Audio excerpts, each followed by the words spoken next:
She thought she was sneaky. She thought I'd never find out. But when I discovered my wife was cheating, I didn't scream. I didn't beg. I documented everything. And then I ruined both their lives. This isn't just revenge. This is justice served cold, brutal, and permanent. If you've ever been betrayed by someone who was supposed to protect your heart, this story will hit deep. Hit that like button, subscribe, and buckle up, because this revenge, it destroyed more than just a marriage. Back in the early 2000s, life was stable. Or at least that's what I told myself. My wife and I had 2 young kids, 4 and 6. Beautiful little humans who still thought bedtime stories were magic and believed both parents could do no wrong.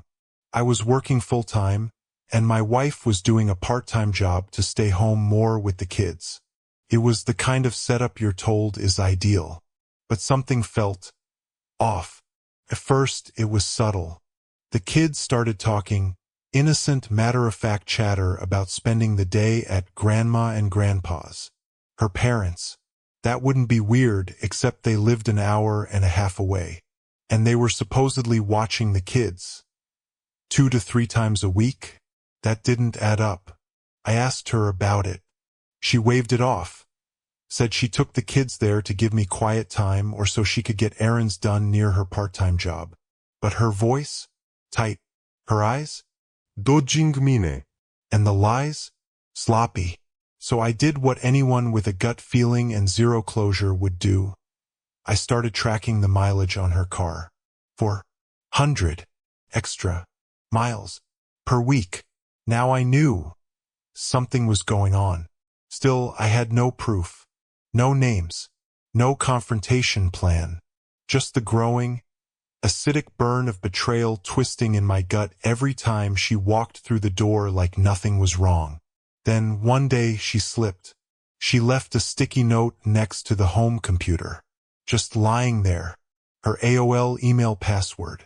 I stared at it. For a long time, my hands were shaking when I finally logged in.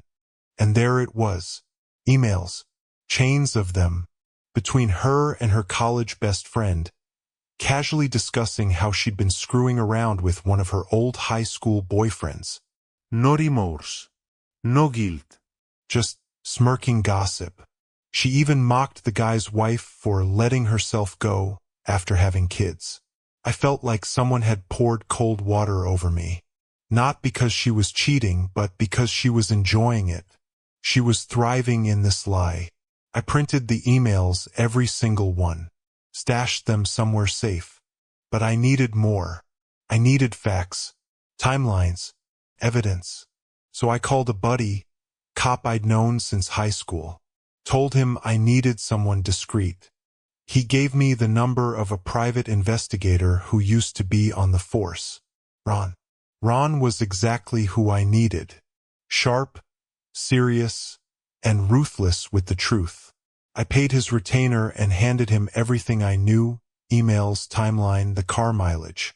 Within weeks, Ron had the whole picture. My wife would drop the kids at her parents' place in the morning. Meet this guy, let's call him Bob, for lunch, and then they'd check into a grimy motel. Every single time. Photos, dates, times, license plates, room numbers. It was all there. I wasn't surprised anymore, just numb. But there was one part left. Who was this guy? Ron dug deeper. Turns out Bob was married, with 3 kids, a VP of sales at his father-in-law's business. He had the suburban dream, and was risking it all for my wife. And that was the moment everything in me snapped. I remembered what infidelity did to me as a kid. My parents' constant fights, the lies, the court battles that ruined birthdays and Christmases. I swore my kids would not live through that chaos. So I went silent. I didn't rage. I didn't scream. I planned. First, I met with a lawyer. Had him draft up airtight divorce papers. Everything prepared, locked, and legal. Then I called Ron. I needed a few extra copies of his report. And I needed one more favor. I wanted Bob's wife to know. Not just through whispers. Not by accident. I wanted her to see every detail. So on the day my wife was served divorce papers, at work, by the way, Ron paid a visit to Bob's wife, showed her the full report, the motel photos, the dates, the emails. I don't know exactly what happened in her house that day, but I do know this. She didn't waste a second. Within days, she had emptied their joint accounts, took the kids, moved out. Then came the professional bombshell. Her father, Bob's boss, found out everything. And Bob was fired on the spot. The cherry on top?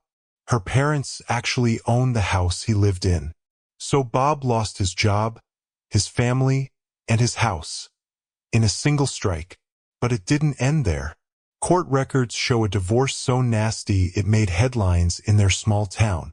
One day, Bob apparently went to the house uninvited, tried to argue with his wife. Her brother stepped in and broke Bob's nose. After that came restraining orders, police reports, even jail time. I don't know where Bob is now. He vanished from the internet. Last I heard, he left the state. Meanwhile, his ex-wife? Thriving.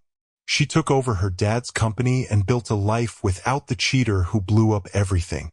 As for me, I raised my kids, kept my peace, and never gave my ex more than the bare minimum she deserved. I don't hate her, but I don't care anymore either, because real revenge isn't screaming in someone's face. It's walking away while they drown in the mess they created. If this story gave you chills, smash that like button and drop a comment. What's the coldest revenge you've ever seen? And of course, subscribe for more jaw-dropping stories like this one, because justice isn't always loud. Sometimes it's quiet, calculated, and unforgettable.